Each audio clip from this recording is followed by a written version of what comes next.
Happy Thursday, everybody. Welcome again into the card closet. So glad to have you again. Going to go a little different direction tonight. Going to do a joy of a completed set. If you watched my last video, you saw that I got an orange Star Wars card in my ComC order. And that was the final card I needed to finish the 1977 Topps Star Wars set.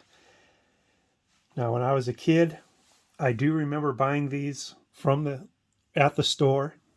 I do remember having to choose sometimes between a baseball pack and a Star Wars pack, and all these other kinds of packs they had. Battlestar Galactica, Charlie's Angels, Elvis cards. There were packs for everything back in the day, it seemed like. And one thing about this set that I want to kind of inform you about, the condition is not going to be good. I'm intentionally sticking with the cards I had as a child for nostalgia's sake. So you will see a lot of writing on these, bad corners, bad condition all around, but that's just the way I want it. You'll be able to tell the cards I picked up later in life because they're going to be in better condition.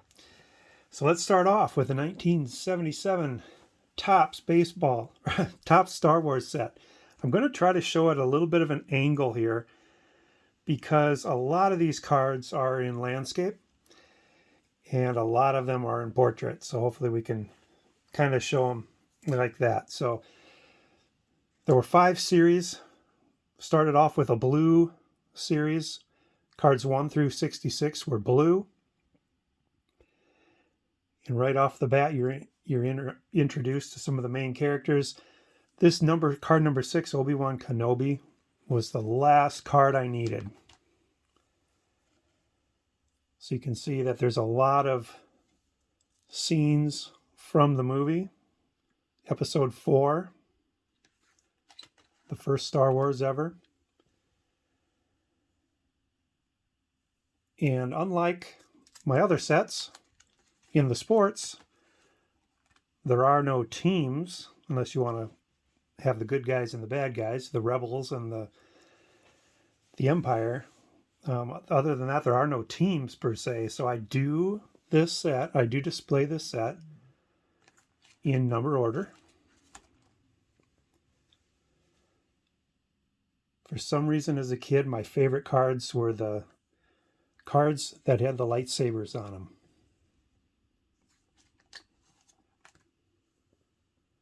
It's fun to look at these and realize how many of these people are no longer with us, like Carrie Fisher,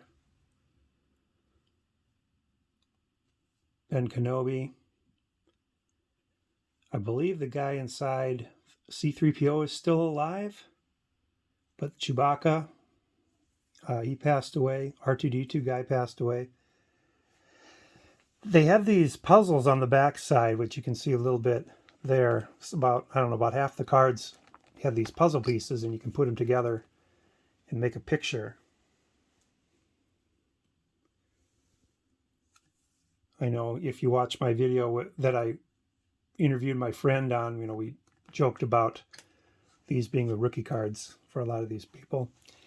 And then starting with card number 67, you get into Series 2, and the cards turn to red. And Series 2, again, is a lot more scenes from the movie.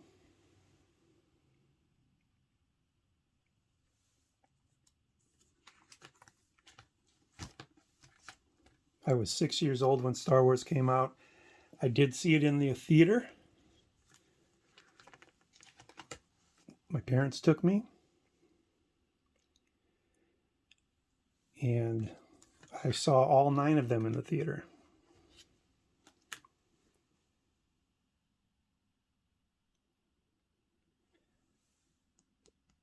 If you've watched the Book of Boba Fett, we learn a lot more about the Tusken Raiders.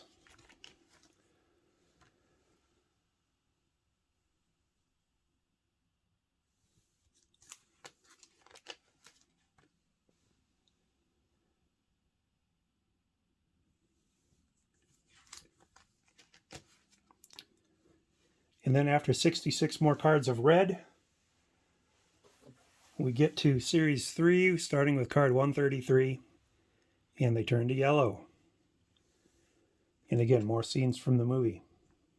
A lot of these cards you're going to see initials written on them, either a B because they're my brother's that he sold to me, or an E because they were mine.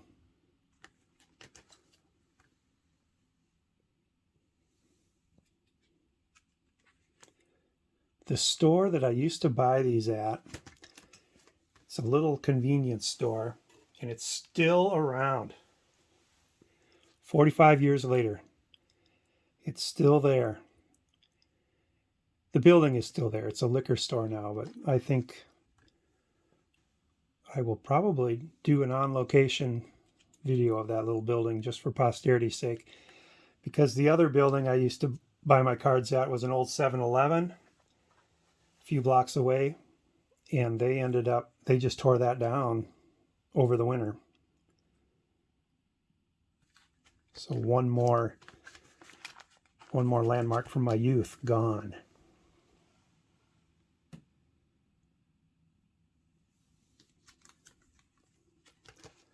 I would have to say, a lot of the poses that they used in the yellow series were a little tamer, not as much action.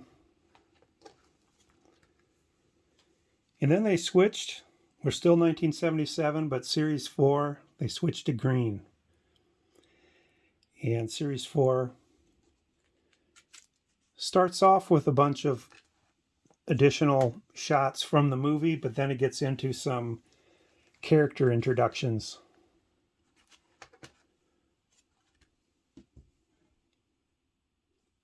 Like this one, for example, Aunt Beru, played by Sheila Fraser. Carrie Fisher as Princess Leia.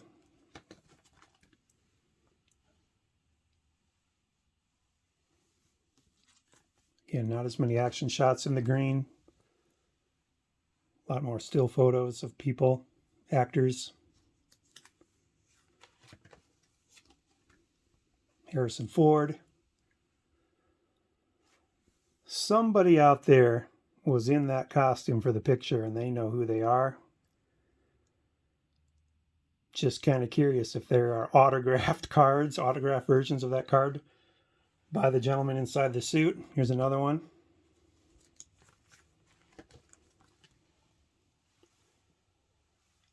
Here are just some cards of just the actors with a blank background there, posing for the camera.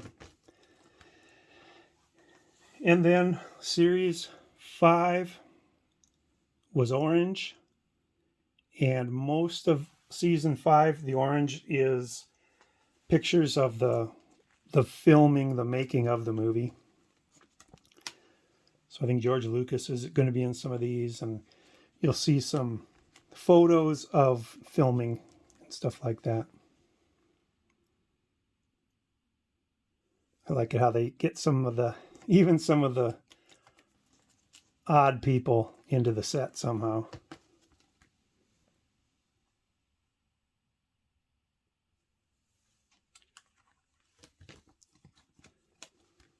There's George Lucas working on Greedo's costume there.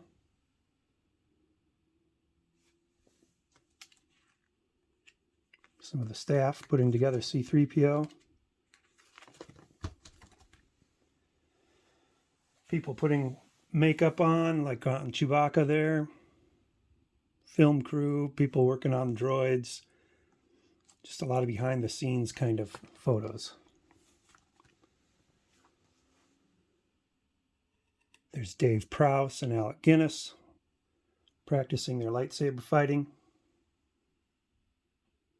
It's hard to believe that they were working with models that size and they made them look so realistic for 1977.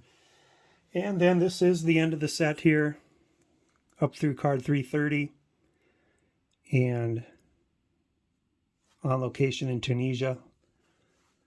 Last card of the set there. Here they are making some of the models of the little quote-unquote chess pieces from the Millennium Falcon. Better let the Wookiee win. models of the different little planes they made. And that is the set, 330 cards. Just for fun, I'm going to try to get the Hostess Star Wars cards as well. I didn't have many of those, but I remember those coming in loaves of bread when the movie was out.